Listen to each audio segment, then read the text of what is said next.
يا مساء الفل او صباح الفل، ايا كان بتسمع الفيديو ده امتى. دلوقتي هشرح لك شابتر 1 من ماس 1. شابتر 1 من ماس 1 اللي هو الدول الحقيقية. طيب، الشابتر ده كبير اولا. ثانيا، انا هشرحه بسرعة، تمام؟ والبي دي اف كده كده هينزل لك. فاوريدي انت لو قريت البي دي اف يعني وسمعت معايا الفيديو على السريع هتفهم. لو قريت البي دي اف من غير ما تسمع شرح هتفهم. فاللي هو شابتر سهل وفي حفظ كتير، تمام. في حاجة تاني برضو، لو في حاجة انا قلت لك احفظها وليها اثبات او فهم او حاجة زي كده، ما تجيش تقول لي طب ليه هو مش يا عم احفظ واسكت. اصل انت مش جاي ليلة الامتحان وعايز طماع، يعني عايز ليلة الامتحان تلم المادة وتفهم وتفهم حرفيا كل حاجة. ليه يعني؟ هو انت يعني هتعملها ازاي دي؟ فما تبقاش طماع. لو انت عايز بقى تفهم، لو عايز تفهم كل حاجة بقى بالتفصيل، خلاص ما تذاكرش. وابقى ان شاء الله بذاكرها في السمر كورس بقى، وبشوف هتعمل ايه. وابقى ساعتها افهم بقى واهتم ومش عارف ايه. فمش عايز اسئله كتير هقول لك احفظها احفظها بس. طب بالنسبه في الملف ده في الشابتر ده انا مش كاتب امثله كتير في البي دي اف ده. فهتلاقي امثله، انا اعتبر بشرح بس، امثله خفيفه هتلاقيها، تمام. فهتقول لي في الامثله هتنزل في بي دي اف تاني لكل شابتر، في اهم الاسئله هتنزل مشروحه بالتفصيل. ف يعني عايزك ما يعني تخف اسئله وما تتلككش، تمام. هقول لك احفظها احفظها، تمام. يلا بينا يلا بينا. طيب، الدول الحقيقيه. اول حاجه مقدمه بس. يعني ايه دالة؟ صاد بتساوي دال س. طب صاد اللي هي متغير تابع اللي احنا خدناه في اعدادي الكلام العربي ده، طبعا انا مش عايزه، فكك منه. تعريف الدالة اللي هي واي. واي هي اف اوف اكس، يعني بقول لك واي هي اف اوف اكس، يعني سواء كتبت لك دي او دي هي هما الاتنين زي بعض. طيب، لكل قيمة لاكس يوجد قيمة وحيدة لواي، يعني لكل قيمة لاكس توجد قيمة وحيدة ليها في واي، تمام تمام. طيب لما اقولك واحد ناقص واي بتساوي اكس تربيع، هل دي فانكشن ولا مش فانكشن؟ فانكشن. طيب لما اقولك 2 ناقص اكس بتساوي واي تربيع، يبقى واي تربيع ليها قيمتين. لا، يبقى واي لها قيمتين، يبقى دي مش فانكشن. كده اعتقد انت عرفت تعريف يعني ايه تعريف فانكشن. كده كده هو مش هيجي يسألك يعني يعني مش هيجي يسألك في التعريف، ولا اصلا ده موجود في الكتاب، بس انا بديت بيه عشان تعرف يعني ايه فانكشن يعني مش فانكشن، بس اصلا مش موجود في الكتاب عشان ما تسألش كتير بس. طب لو جاب لي دالة مرسومة وقال لي دي دالة ولا مش دالة، هتعرف ازاي؟ هتعمل خط رأسي يوازي محور واي. خط رأسي يوازي محور واي. محور واي اللي هو ده، تمام، اللي هو بنسميه الفيرتيكال لاين، تمام. اذا قطع الخط الرأسي منحنى الدالة في نقطة واحدة يبقى هتقولي فانكشن. مش فاهم افهمك. اما اذا قطع الخط الرأسي منحنى الدالة في اكتر من نقطة هتقولي نوت فانكشن. مش فاهمك، تعالى ادي هو راسم لي الرسمة دي، وانت تحط نقط بقى كده تنقطها على الرسمة بتاعتك، تمام. وبعد كده اعمل خط مستقيم يوازي محور واي على النقط اللي انت عملتها. هل الخط الرأسي قطع نقطة واحدة بس اهو، نقطة نقطة نقطة نقطة، يبقى دي فانكشن، تمام. ما فهمتش ارجع عيدها. طيب، السؤال التاني، ادي راسم لي الرسمة وعامل لي وانت نقطتها بقى. قلت لك ارسم خط رأسي يوازي محور واي، ادي دي رسمت خط، رسمت، لقيت ان هو قطع في نقطتين. طالما قطع في نقطتين يبقى دي نوت فانكشن. اللي انا قلته لحد دلوقتي دي مقدمة مش موجودة في الكتاب اصلا ومش عليك، فهو كده كده مش هيسأل فيها، بس عشان لو جابها هو كده كده مش هيجيبها، تمام. بعد كده ده بداية الكتاب بقى. التايبز اوف فانكشن، انواع الدوال. اول حاجة عندي اللي هي دوال كثيرات الحدود اللي هي البولينوميال. طيب، الصيغة بتاعتها بتقول ايه؟ f of x a n x اس n زائد a n ناقص واحد x n ناقص واحد، يعني بننقص واحد من ال n، وهكذا تمشي تمشي تمشي لحد ما توصل لل a واحد، لحد ما توصل a واحد x a صفر زائد a صفر، تمام. دي صيغة مش يعني شكلها مش يعني ممكن مثلا يجيبها لك في اختيار مثلا ام سي كيو، يقول لك مثلا اف اوف اكس بتاع البولينوميال هتكتب، هيجيب ممكن يجيبها لك كده. غير كده هو مش هيسألك فيها غير كده. ممكن يسألك يجيب لك دي، ومثلا يجيب لك ال AN دي، هل N تساوي ال AN تساوي صفر ولا لا تساوي صفر. لازم عندي شرط لأن ال AN لا تساوي صفر، وال N دي تكون عدد صحيح، تكون عدد صحيح انتجر. تمام. تمام. طيب البولينوميال دي عندي منها 5 حالات خاصة. عندي منها كام حالة؟ 5 حالات خاصة. أول حالة اللي هي الكونستانت فانكشن. أول حالة اللي هي الكونستانت فانكشن اللي هي الدالة الثابتة. خلينا عربي وانت اعرف بذاكر المصطلحات انجليش. لما اقول لك واي، احنا اتفقنا في الاول ان هي واي هي بيانها اف اوف اكس. اف اوف اكس تساوي ايه؟ اف اوف اكس تساوي ايه؟ يعني دي دالة ثابتة. طب الايه ده رقم، بس احنا بندي رمز ايه او ادي رمز إيه؟ اي، ان شاء الله تكتب اسمك مكان الايه، بس في الاخر انت عارف ان الايه ده رقم. طيب ايه مهم تعرف عن الدالة الثابتة؟ او لما يجيب لك لما يجيب لك سؤال عن الدالة الثابتة يجيب لك ازاي؟ اول حاجة الدومين ار، الدومين بتاع الدالة الثابتة ار، حفظ ار هي اللي هي بعينها سالب ما لا نهاية لما لا نهاية، ار هي دي. طيب الرينج بتاعي الرقم اللي هو ايه؟ يعني الرينج بتاعي اللي هو الرقم. مش فاهمك منك حاجة. تاخد مثال. لما اقولك اف اوف اكس بتساوي واحد، هتقول لي الدومين وانا مغمض ار، والرينج اللي هو الرقم واحد اللي هو مديول في المسألة. تمام. تمام. طيب عايز ارسمها، هرسمها ازاي؟ هترسم الرسم الشبكة بتاعتك. تمام. وهترسم لي خط مستقيم يوازي محور اكس، خط مستقيم يوازي محور اكس، دي واحد، فانا هحط الواحد هنا كده. مثلا لو كانت اتنين هتطلع شوية بس هنا كده، وتكتب لي الاتنين هنا كده عند بس يبقى انت رسمت الكونستانت خط مستقيم يوازي محور اكس. بس كده، دي الدالة الثابتة. طيب الدالة الخطية اسهل منها. الدالة الخطية الصيغة بتاعتها واي بتساوي اف اوف اكس. طب ايه اكس زائد بي؟ يعني مثلا اقول لك اكس زائد واحد، اكس زائد اتنين، اكس زائد تلاتة. المهم ايه اكس زائد بي. صيغة مهمة عشان تبقى علاقة خطية. ايه اكس زائد بي. احفظ الدومين ار، الرينج ار، الدومين والرينج ار، الدومين والرينج ار، الدومين ار والرينج ار. طب هتيجي ترسمها هتعمل ايه؟ لما اقول لك اف اوف اكس بتساوي اكس زائد واحد، هتعمل ايه في الحالة دي؟ في الحالة دي هتعمل جدول. هتعمل ايه؟ جدول. هتكتب لي هنا اكس وهنا واي، والقيم اللي فوق دي هتثبتها. يعني كل مرة هتعوض مرة بصفر، مرة بواحد، ومرة بسالب واحد. يعني هتعوض في الاكس مرة بصفر، مرة بواحد، ومرة بسالب واحد. ثابتة، ثابتة هنثبتها على طول عشان ما تغلطش. طيب لما تعوض عن الاكس بصفر هتقول لي الواي هتساوي واحد، كتبت واي بتساوي واحد. طب ما تعوض عنها بواحد هتطلع باتنين، كتبت اتنين. طب لما تعوض عنها بسالب واحد هتطلع بصفر. طيب انا كده عندي كام زوج مرتب؟ تلاتة. جبتهم منين؟ جبتهم من الجدول. صفر وواحد، واحد واتنين، سالب واحد وصفر. طيب هتعمل ايه بعد كده؟ هتروح تمثلها على الشبكة. طيب هتقولي واحد وصفر، ادي الواحد وادي الصفر، يبقى النقطة هنا. هتقولي واحد واتنين، ادي الواحد وادي الاتنين، النقطة هنا. هتقولي سالب واحد وصفر، ادي السالب واحد. بعد كده وصل. ودي اي رسمة دالة خطية هتعمل الجدول والازواج المرتبة تمثلها على الشبكة. خلصت. اعتقد سهلة وبسيطة ومفيهاش اي حاجة. بعد كده الدالة التربيعية. الدالة التربيعية مهمة مهمة مهمة مهمة مهمة مهمة مهمة مهمة مهمة. مش هقول مهمة تاني، مهمة مهمة مهمة. طيب الاف اوف اكس بتساوي ايه اكس تربيع تربيع تربيع تربيع زائد بي اكس زائد سي. طيب هتقولي الدومين ار، الدومين بتاعها ار. طيب الرينج بتاعي، والله لو الرسمة بتاعتي وشها لفوق كده هتقولي هتفتح فترة مقفولة أعلى قيمة لواي وما لا نهاية مفتوحة. احفظ، أنا هفهمك ده بس احفظها. طب لو أنا عايز الرينج، لو الرسمة بتاعتي كده وشها لتحت هتقولي فترة مفتوحة سالب ما لا نهاية أعلى قيمة للواي ومقفولة. هتقولي أنت بتقول طلاسم وأنا حرفيا مش فاهم منك حاجة. هقولك تعالى خد المسألتين دول هيفهموك الدنيا. طيب بقولك اف اوف اكس اكس تربيع، دي دالة تربيعية. هتقولي دي دالة تربيعية ازاي؟ أقولك دالة تربيعية، انا قلت لك لازم تكون اكس تربيع، ادي دالة تربيعية. طيب البي اكيد هنا كانت بصفر والسي بصفر، فكتبنا اكس تربيع بس. تمام. تمام. لان لو المعادلة كاملة كده مش هترسمها بالسهولة اللي دي.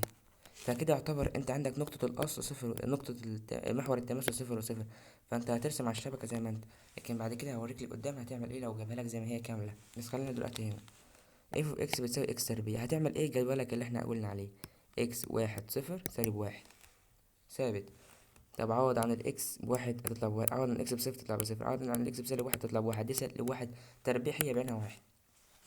تعال على الشبكة بتاعتي، صفر وصفر ادي عندي صفر وصفر، واحد وواحد ادي واحد وواحد، سالب واحد وواحد ادي. رسمت الرسمة بتاعتك. طب هات الدومين ار كده كده في الاتنين ار. طيب الرينج قلت لك لو الرسمة اللي فوق اهي، هتقول لي اعلى قيمة لواي، اعلى قيمة لواي فين؟ اعلى قيمة لواي هي عند الصفر اهو، ما ده واي، ده واي اعلى قيمة فيه اللي هي الصفر. فهتقول لي هكتب الصفر مقفول والما لا نهاية مفتوحة زي ما حفظتها لك اهي. طيب تعالى قلت لك اف اوف اكس بتساوي سالب اكس تربيع، يبقى انت عرفت لما تبقى لفوق كده يبقى موجبة، يبقى الاكس موجبة، لو وشيها لتحت هتبقى الاكس سالبة. طيب هنا بيقولك سالب اكس تربيع، هتعوض عن واحد وصفر وسالب واحد. طيب تمام. طيب لما تعوض هتطلع سالب واحد وواحد وصفر وسالب واحد، عوضها هتلاقيها كده بالظبط، هتلاقي الرسمة بتاعتك فالدومين ار والرينج بتاعك قلت لك هتقولي سالب ما لا نهاية مفتوحة، واعلى قيمة الواي، اعلى قيمة الواي هي الصفر معانا فقفلتها. ده لو قابلك سالب اكس تربيع او اكس تربيع بسهولة يعني، ده اسهل حاجة. طيب نفترض ما جابهاش كده، هيجيبها لك ازاي؟ هيجيبها لك كده اهو، مثلا اهو يجيبها لك كده زي ما جابها في المتر، جابها في المتر نفس المسألة بالظبط. تمام.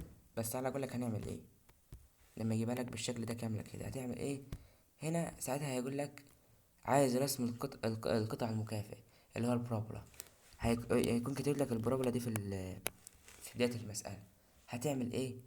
اول حاجة هتجيب رأس المنحنى اللي احنا هنرسم، يعني انت الشبكة عندك كده لما تيجي ترسم الرسمة مش هترسمها لي على الصفر والصفر هنا، لا هنا هنجيب رأس المنحنى، يعني هنجيب نقطة ونرسم عليها الرسمة بتاعتنا. طيب النقطة دي هنجيبها ازاي؟ ده رأس المنحنى اللي هي الفيرتكس. ممكن يعني يجيب لك دي زي ما هي كده، تمام اهو الدالة زي ما هي كده، بيجيبها لك ام سي كيو مش رسم كمان، ام سي كيو يقول لك هات لي الفيرتكس بتاعتها اللي هي رأس المنحنى. هتعمل ايه؟ سهلة وبسيطة، قوانين تحفظهم او تحفظ واحد بس والتاني اقول لك هتعمل فيه ايه. الفيرتكس بتاعتك هتعمل ايه؟ هي عبارة عن اتش وكي، اتش وكي، الاتش هي اكس والكي هي واي، بس احنا بنرمز لها اتش كي، اتش وكي في زوج مرتب. طيب الاتش بنجيبها ازاي؟ هتقول لي سالب ايه على اتنين بي، لا سالب بي على اتنين ايه، سالب بي على الاتنين ايه، احفظ سالب بي على الاتنين ايه، سالب بي على الاتنين ايه. طيب الكي هقول لك اتش تربيع اللي انت جبتها هتربح زائد بي في اتش، تضرب البي بي في اتش زائد سي. طيب انا مش عايز احفظ القانون ده، هتعمل ايه؟ عوض في المعادلة بقيمة اتش اللي جبتها اللي هي اتش اللي هي بينها اكس، يعني انا هكون جبت اكس هنا، يعني انا جبت اكس لما اجيب اتش هي اتش هي اكس، فانا عايز اجيب واي، خلاص عوض عن الاكس دي بقيمة الاتش، عوض هنا تطلع. بس انا بالنسبة لي احفظ القانون وريح دماغك. تمام. طب هتقول لي السي دي اجيبها منين؟ السي ها، ما تشغلش دماغك، السي اللي هي الخمسة اللي هي الرقم لوحده، والبي اللي قدام الاكس، والاي اللي قدام الاكس تربيع. طيب اول حاجة جبت له الفيرتكس اللي هي رأس المنحنى. طيب بعد كده هعمل ايه؟ بعد كده تاني حاجة هتجيب له نقاط التقاطع مع المحاور. تمام. وهذا الكلمة عندك بالانجلش اهي، هيبقى طالبها منك. تمام. هتقول له التقاطع مع اكس، مع محور اكس، يعني انت هتقوله كده، هتقوله التقاطع مع محور اكس، هنقول الواي هتعوض بقيمة الواي بصفر. لما اقوله التقاطع مع محور واي هنقول ان الاكس بتساوي صفر. مش فاهم منك حاجة، اعرف الخطوات بس وهفهمك بالمسألة. تمام. بعد كده ايجاد محور التماثل، هتجيب محور التماثل ازاي؟ وده المصطلح عندك اهو. هتجيب محور التماثل ازاي؟ اللي هو الخط العمودي الذي يقسم القطع المكافئ الى نصفين، اللي هو يعني لما ترسم رسمتك كده مثلا او كده، هتشوف اللي بيقسم، هتعمل خط كده، الرقم اللي هيجي هنا كده اهو، اللي هيجي هنا اهو، هو ده بنسميه محور التماثل، ده بنسميه مش فاهم، افهمك في المسألة. طيب بعد كده الرسم هتعمل ايه؟ حدد نقطة رأس المنحنى اللي احنا جبناها في الأول، حدد نقاط التقاطع مع اكس ونقاط التقاطع مع واي اللي احنا جبناهم هنا هم، اللي احنا لسه جايبينهم هنا. تمام. وبعد كده وصل النقاط مع بعض. طيب لو الاكس تربيع بتاعتي كانت سالبة، الرسمة بتاعتي هتكون بالشكل ده زي ما قلت لك. لو موجبة هتكون كده. تمام. اعتقد انت لو حفظت الخطوات هتحل. طب انت حفظتهم، هتحل ازاي؟ تعالى اقول لك هتحل ازاي. هعمل لك خطوة خطوة وارجع لك للخطوات. واي بتساوي اكس تربيع ناقص اكس زائد 6، وطالب منك كل حاجة، طالب منك ده كله، يعني طالب منك يعني هو ممكن يعني يجيبها لك ام سي كيو، ويطلب منك مثلا رأس المنحنى بس، يطلب منك التقاطع مع اكس عايز النقاط، التقاطع مع واي عايز النقاط، عايز محور التماثل، عايز الرسم، يجيبها لك، يجيب لك 4 أسئلة ام سي كيو يعني اختيارات على نفس المسألة دي، بس مش عايز منك رسم، بس انت لازم ترسم عشان تجيب محور التماثل. تمام. تعالى يا باشا اجيب لك نحل المسألة. اول حاجة قلت لك هتعمل ايه، هتجيب الايه والبي والسي، انت هتقول بس الايه هنا اللي هي بواحد، طب البي بسالب 6، ركز في السالب 6. طيب السي الرقم الواحد اللي هي 5. طيب هتجيب الاتش ازاي؟ هتقول لي سالب بي على 2 ايه، سالب بي على 2 ايه. طب اصلا دي سالب 6، وانا بقول لك سالب بي يعني سالب في سالب بموجب، هتقول لي 6 على 2 فيها 3. جبت الاتش. طيب الكي قلت لك هتجيب الاتش تربيع ناقص بي في اتش زائد سي. طيب الاتش تربيع 3 تربيع ب9 ناقص البي في الاتش اهو، البي في الاتش. طب البي بكام؟ بسالب 6 في الاتش ب3، سالب 6 في 3 ب18، تكتب سالب 18. تمام. زائد 5 اللي هي السي هتديني سالب 4. انا كده جبت الاتش والكي، فاوريدي النقطة بقت عندي 3 وسالب 4 الفيرتكس، ودي اول مطلوب هو عايزه. انا خلصت. طيب قلت لك بعد كده هاتلي اهو، احنا خلصنا اول خطوة اهي. طب بعد كده تاني حاجة عايز نقاط التقاطع مع المحاور. هيقول لك كده هو هيقول لك الكلمة دي بس مش هيقول لك يعني، اكيد مش هيكتب لك عربي. تمام. فانت هتعمل ايه؟ وانت حل بالعربي كده زي ما انا كاتب عادي، الدكتور قال عادي تكتب مصطلحات، يعني عايز تكتب يعني تكتب زي كده تقاطع مع واي، الكلام ده عادي مسموح بيه. طيب هتقول لي التقاطع مع اكس، قلت لك هتقول لي ان الواي بصفر. طيب هتقول لي ان الواي بصفر يبقى دي بصفر. طب هتقول لي اكس تربيع ناقص 6 اكس زائد 5 بتساوي صفر، انت قلت لي واي هتساوي صفر. طيب هتعمل ايه هنا؟ تحليل. هتحلل، افتح قوسين وقول لي بتساوي صفر. الاكس تربيع اكس واكس. طيب عدديا اضربهم، عدديا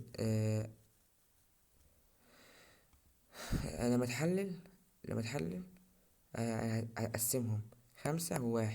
تمام. التحليل اللي انت عارفه. تمام. فهتطلع الاكس بواحد والاكس ب5. تمام. اكس بواحد هيطلع عندي قيمتين، وانت عارف ان الواي بصفر، فهتقول لي واحد وصفر. طب الواحد ده منين؟ اللي هي قيمة الاكس. طب الصفر دي واي. طب ال5 دي منين؟ اللي هي قيمة الاكس التانية. طب الصفر اللي هي قيمة الواي. فاوريدي انا قلت له نقاط التقاطع مع محور اكس. طب تعال نجيب التقاطع مع محور واي. هتقول لي لما اجيب مع محور واي هقول له ان الاكس بصفر. طب لما اقول له الاكس بصفر، اكس بصفر يبقى ده صفر، لما اكس بصفر ده صفر هيفضل معايا 5، يبقى هتقول لي واي بتساوي 5. يبقى انا كده معنديش غير قيمة واحدة، الاكس بصفر والواي ب5. جبت النقاط بتاعتي. طيب بعد كده ارسم عشان تجيب المحور التماثل. مش هينفع تجيب محور التماثل غير لما ترسم. هو ممكن في المسألة يقول لك ارسم، كده كده هيقول لك ارسم. تمام. لو جابها لك مقال يعني، لو قابلك اختياري وقال لك ده كله لازم ترسم برضه. طيب هترسم ازاي؟ هتمثل تحط النقط بتاعتك بس. اول حاجه هتعملها ان انت هتجيب الفيرتكس بتاعتك تحطها عشان اللي هترسم، اللي هي اللي هترسم عليها. الفيرتكس بتاعتي 3 وسالب 4. التلاتة فين؟ ادي التلاتة وادي السالب 4 اهو، النقطة بتاعتي هنا. وممكن بقى تعمل شبكة تاني هنا كده عشان تسهلها على نفسك. ادي الشبكة بتاعتك تانية مثلا، مش شرط تعملها يعني. بعد كده هتمثل النقط بتاعتك دي، يعني مثلا 0 و1، ادي الصفر والواحد اهو. بعد كده هتقولي مثلا 0 و5، ادي الصفر والخمسة، الصفر والخمسة اللي هي دي طبعا. فهتلاقي الرسمة بتاعتك طلعت زي بالشكل ده كده. طيب لما تطلع لفوق كده، ده يأكد لي ان الاكس تربيع موجبة، وفعلا الاكس تربيع موجبة. ومحور التماثل هنا ب3، اكس بتساوي 3 ليه؟ اهو يا باشا قلت لك شوف اللي بيقسم الرسمة اللي انت رسمتها هتلاقيها عند التلاتة بالظبط، عند النقطة اللي انت رسمتها. تمام. يعني محور التماثل من غير ما ترسم تقدر تجيبه كمان، ان انت بتاخد التلاتة دي تركاية. تمام. بعد كده هناخد معادلات الخط المستقيم، وحرفيا الدكتور يعني بيعشقها. تمام. يلا، اول عندنا 7، عندنا شوية كلهم حافظين يعني مفهمش حاجة اصلا. الاسلوب انترسبت دي اول واحدة، يقول لك واي بتساوي ام اكس زائد سي، واي بتساوي ام اكس زائد سي. طب الام اللي هو الميل دي الاسلوب انترسبت. تحفظ المصطلحات عشان هو يقول لك في الامتحان انا عايزها بصيغة كذا. تمام. فهو مثلا في الامتحان هيديك نقطة 2 و1 مثلا والميل ب3، هيقول لك هتعلى على الصيغة دي هتعمل ايه؟ هتقول الواي بتساوي ام اكس زائد سي، تكتب له الصيغة. وبعد كده اعوض. هتعوض ليه؟ انا عايز اجيب السي عشان انا معايا الاكس والواي. تمام. يعني اعطيني هو اكس وواي عشان اعوض عشان اجيب السي. طيب، هتشيل الواي وتحط 1، هتشيل الاكس وتحط 2، تطلع معاك ايه؟ هتقعد 1 بتساوي 3 اكس زائد سي، حوش الاكس وحط 2، فهتقول لي السي وتودي دي الطرف الناحية التانية يعني. هتقول لي 1 ناقص 3 اكس. طب الاكس ب2، فهتقول لي 1 ناقص 3 في 2 ب6، 1 ناقص 6 هتديني -5. جبت السي ب -5، هتعمل ايه؟ طبق في معادلتك، الواي بتساوي 3 اكس ناقص 5. خلصت مش فاهمة ارجع عادها. طيب الجنرال فورم بقى، ايه اكس زائد بي واي زائد سي بتساوي 0، دي الجنرال فورم. تمام. وانت تقدر ممكن يجيب لك مثلا العلاقة الأولى دي، في الحالة الأولى يقول لك حولها لي للجنرال فورم، سهلة برضو. هتقبله كل حاجة واحدة هتعوض هتجيبها يعني سهلة، ما فيهاش أي حاجة أصلا. يبقى أنت عندك الجنرال فورم ايه اكس زائد بي واي زائد سي بتساوي 0. طب هتقولي لو جاب لي جنرال فورم وقال لي حولها لي دي، هتحولها ازاي؟ هتقبله الأسلوب اللي هو الميل هتكتبه الدبل اكس اللي هو سالب ايه على بي في الحالة دي في الجنرال فورم الأسلوب، والسي واضحة عندك اهي، فاوريدي هتحولها له بسهولة للحالة الأولى بسهولة. طب تعالى نحل مسألة على الجنرال فورم، يقولك 2 اكس زائد 3 واي ناقص 6 تساوي 0. هاتلي الميل، أو هاتلي يا عمي هاتلي السي في الأول، أو بلاش كده، هاتلي الواي في طرف لوحدها. 3 واي بتساوي -2 اكس زائد 6، اقسم على 3 عشان تتخلص من 3 دي، فهتقولي -2 على 3 اكس زائد 2. الاتنين دي جت منين؟ ما انت قسمت دي على 3، قسمتها على 3، كده اصبح عندي مركز. طلعت معايا ايه؟ جبتها على الصيغة الأولى، واي بتساوي -2 على 3 اكس زائد 2. يبقى اوريدي الميل بتاعي بكام؟ ب -2 على 3.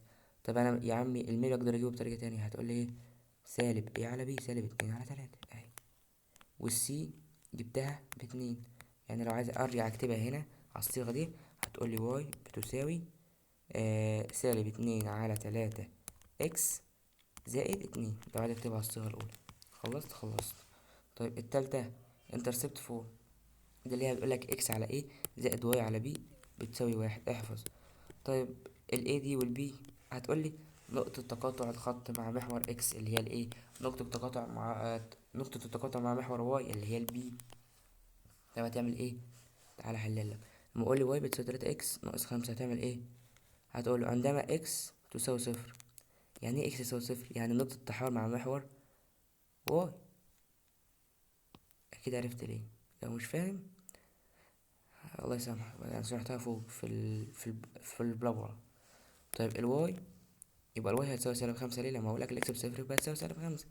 طب لما عندما واي تساوي 0، واي تساوي 0 يبقى تقاطع مع محور اكس، يبقى الاكس هتساوي كام؟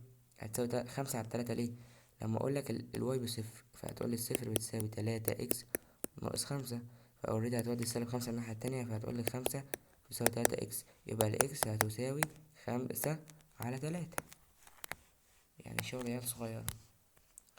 طيب بعد كده هتعوض بقى في الصيغة بتاعتك اللي هي اكس على ايه واي على بي بيساوي 0. طيب اكس على 5 على 3 زائد واي على 5 بيساوي 0.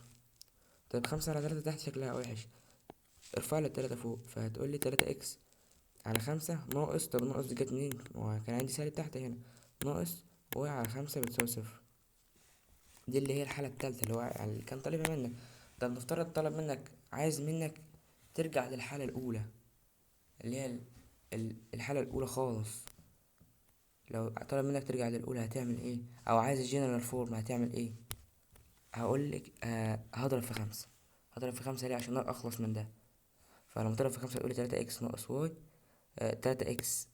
ما انت لما تضرب في 5 هنا 5 هتطير هنا، تضرب في 5 هنا، لما تضرب في 5 هتطير هنا، لما تضرب في 5 هتقول 5، فهتقولي 3 اكس ناقص واي بتساوي 5. يبقى اذا 3 اكس ناقص واي ناقص 5 بتساوي 0. ودي بنسميها الحالة مش الأولى يعني، اللي هي الجنرال فوق، اللي هي كانت فوق هنا، اللي هي رقم 2. طيب رقم 4 بوينت سلوب فورم. البوينت سلوب فورم بتقول ايه؟ واي ناقص واي واحد بتساوي الميل اكس ناقص اكس واحد. يعني انت بعد ما تجيب هتكتب له الصيغه دي، هتكتب له واي، تكتبها زي ما هي. واي واحد هتاخدها من هنا، واي واحد اللي هي دي اللي هي الواحد. تمام. طيب الميل هتجيبه، الاكس واحد تنزلها زي ما هي، اكس واحد اللي هي الاربعة. تمام. تعالى نعوض في الميل بيقول لك ايه؟ واي اتنين ناقص واي واحد على اكس اتنين ناقص اكس واحد. الميل اكيد مفيش حد في الدنيا معرفش يجيب الميل. فهتقولي 5 ناقص واحد على 6 ناقص 4 هتديني 2. قلتلك هتعوض بقى، واي هتنزلها زي ما هي ناقص واي واحد اللي هي واحد بتساوي الميل جبنا ب2. طيب الاكس نزلها زي ما هي، الواي اكس واحد ب4. خلصت. بعد كده عندي 3 حالات. تعالى هقولك دي، بعد كده هقولك الاتنين دول. رقم 7 اللي هي السلوب ان انجل فورم، يعني السلوب في الزاوية بتاعتي. انت عارف ان الحالة الأولى اللي خدناها بتقولك واي بتساوي ام اكس زائد سي.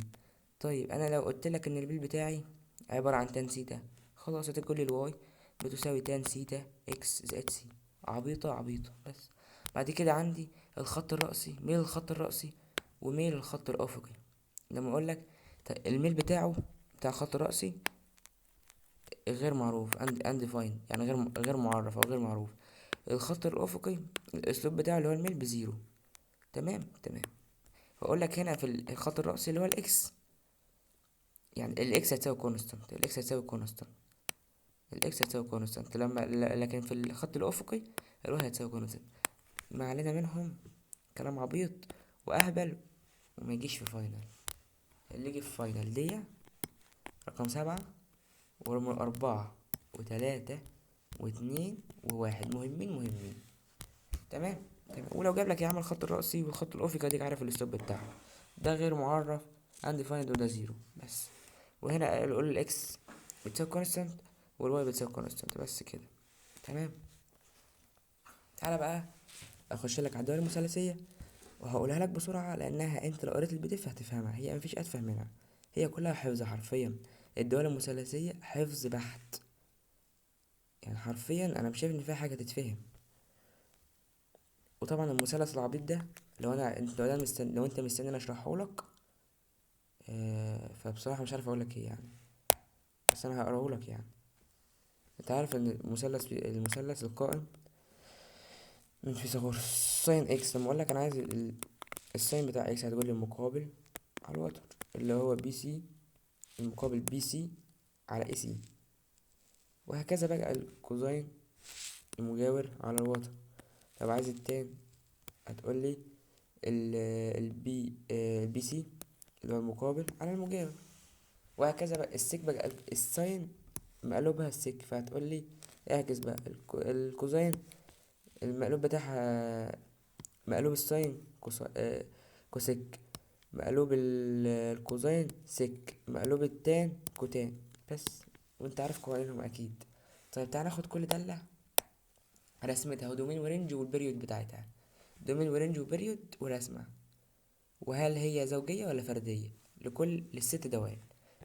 طيب اول حاجة واللي هتجيلك في الفاينل هيقولك عايز منك ساين اكس، هيقولك ارسمها لي، هيجيب لك كوزين اكس. احنا كحاسبات في الميد كان جايب لنا كوزين اكس، وكعلوم صحية كان تقريبا كان جايب ساين اكس او كوزين اكس برضو مش فاكر يعني. فكده كده في الفاينل هيجيب لك ارسم لي يا اما ساين اكس يا اما كوزين اكس يا اما اي اس اكس يا اما اي اس سالب اكس. هتقول لي يعني ايه اي اس اكس واي اس سالب اكس؟ هتفهمها بقى في الدول الاسيه. 4 رسمات، او ممكن يقول لك ارسم لي دالة خطيه. 5 رسومات هيجيب لك واحده منهم او 2 منهم كمان، وهقول لك بعد الفاينل هطلعهم لك. طيب الساين، اول معلومه عايزك تعرفها عنها، اول ما يجيب لك ارسمها لي ساين اكس اهو، هو يقول لك ارسمها لي، اكتب له دول زي ما هما كده اهو. اقول لك بصمج اهو، بصمج البريد بتاعتي ب2 باي، مش بصمجه، هي احنا الدكتور حرفيا شرحها كده في المحاضره. الدومين بتاعي ار، اصل هي حفظ، اشرح لك ايه يعني البريد بتاعتي 2 باي، اشرح لك فيها هي دي بس، فهمني انت. وبعدين انت في ليله امتحان اشرح لك ايه؟ الدومين بتاعي ار، الرينج بتاعي -1 و1، الرينج بتاعي -1 1، حفظ حفظ حفظ حفظ، مفهومش اي حاجه. والرسمه الفانكشن بتاعتي دي اود، يعني اود يعني داله فرديه، يعني داله فرديه، يعني الساين سالب اكس هي بعينها سالب ساين اكس. طب الرسمه بتاعتي انا قلت لك ان البريد بتاعتي 2 باي، يبقى انا اخر 2 باي، فهتبدا من الصفر كده اهو، كده اهو، كده اهو، ادي الرسمه بتاعتي. وهتكتب البيانات بتاعتك على الرسمه، فوق 1 وسالب 1 اللي على اساسه خدنا الرينج بتاع اللي هو -1 و1. وهتكتب بياناتك الطبيعية بقى هنا كده، باي على الاتنين اللي هي 90، وهنا باي اللي هي 45 قصدي، هنا باي اللي هي 90، بعد كده اللي هي 270 هنا، 3 باي على الاتنين، بعد كده اللي هي 2 باي 360، وهكذا هنا بس بالسالب. دي رسمة الساين. اللي يهمني الساين والكوزاين، الساين والكوزاين مهمين. باقي الرسومات اقراها واعرف واكرف لها.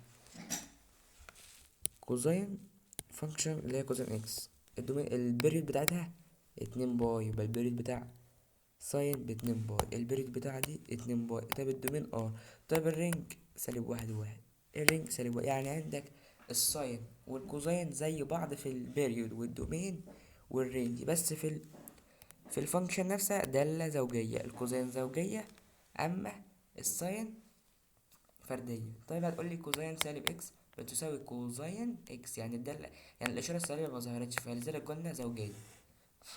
طب الرسمة حرفيا هي بس هنا احنا هنا بدينا من الصفر، هنا لا، ما احنا مبنبداش من الصفر، احنا بنبدأ بقى على قيمة اللي هي الواحد، وبتنزل لتحت وبتكمل، وبتنزل لتحت وتكمل. طيب البريد بتاعتي 2 باي، فاخرك لحد ال2 باي، وهتكمل بياناتك طبيعي طبيعي طبيعي. خلصت. لو كتبت له زي ما انا عامل كده، كده كده بيجي عليها 5 درجات الرسمة، فاخدت ال5 درجات وانت مستريح. تمام يا عم. بعد كده التان بتاعتي هتقول البريود بتاعت الباي. طب والدومين ار ناقص فترات الانقطاع، فترات الانقطاع اللي هي ايه؟ اللي انا ما عدتش عليها بالرسمه بتاعتي، اللي انا ما عدتش عليها بالرسمه بتاعتي. تمام. الرينج بتاعي بار. طب هي دالة ايه؟ اود. يعني اود يعني اود يعني فرديه. طيب الكتان بقى، البريد بتاعتي باي زي التاني. طب الدومين ار ناقص فترة الانقطاع، طب الرينج ار، طيب اود برضو، يبقى دي هي دي في كل حاجة اهو، اهي. اختلاف الرسمة، بص دي كانت كده، الرسمة دي بقى مشقلبة كده. تمام. والبيانات عندك اهي، اذا جابها لك ارسم له الرسمة اهي. تمام اوكي كده مش هيجيبها، انت ليه واثق كده؟ انا مالكش دعوة. بعد كده السك، البريد بتاعتي 2 باي، يبقى السك 2 باي زي الساين والكوزاين. طب الدومين ار ناقص فترات الانقطاع، فترات الانقطاع قلت لك اللي مش هنعدي عليها، اللي مثلا هي 3 باي على الاتنين، انا مرسمتش فيها اهو، فاضية. طيب مثلا هتقولي هنا هكتب دول كده في فترة الانقطاع. طيب الرينج بتاعي خلصت. طيب الكوسيك، البيري بتاعتي 2 باي، الدومين ار ناقص فترة الانقطاع، الرينج ار، وادي الرسمة بتاعتها قدامك. اللي يهمني قلتلك، اللي يهمني رسمة الساين والكوزاين، كده كده واحدة من دول هتلاقيها في الفاينل، يا دي يا دي يا دي يا دي. قلت لك اهو، يا الساين يا الكوزاين في الفاينل يعني هيجيب لك ساين يا كوزاين. تمام. وهيجيب لك رسمه تاني كمان، يا اما دالة خطية يا اما دالة أسية، الرسمتين اللي هجيلك في الامتحان. تمام تمام تمام يا عم. وانا هنا توجيه الاكتر لحاسبات، يعني انا معايا امتحانات حاسبات، فعارف الدكتور بيحط ايه. لكن علوم صحيح انا معرفش بين الدكتور كان يعني بس تقريبا طالما نفس الدكتور اللي بيدينا بيديكوا، مش بيغير اسئلته. طيب بعد كده انا عندي قوانين، يعني حفظ، مش محتاج اشرحها لك، حفظ حفظ. لما اقولك ساين تربيع اكس زائد كوزاين تربيع اكس بتساوي واحد، يعني لما تلاقي القيمة دي كلها هتشيلها وتحط واحد. هل انا محتاج اشرحها لك او محتاج انا احفظها لك؟ محتاج انت تكررها مع نفسك وتحفظها، الباقي هتحفظهم لك. طيب لما اقولك ساين الجمع والطرح، ساين اكس زائد اكس زائد او ناقص واي، هتعمل ايه؟ هتقولي ساين اكس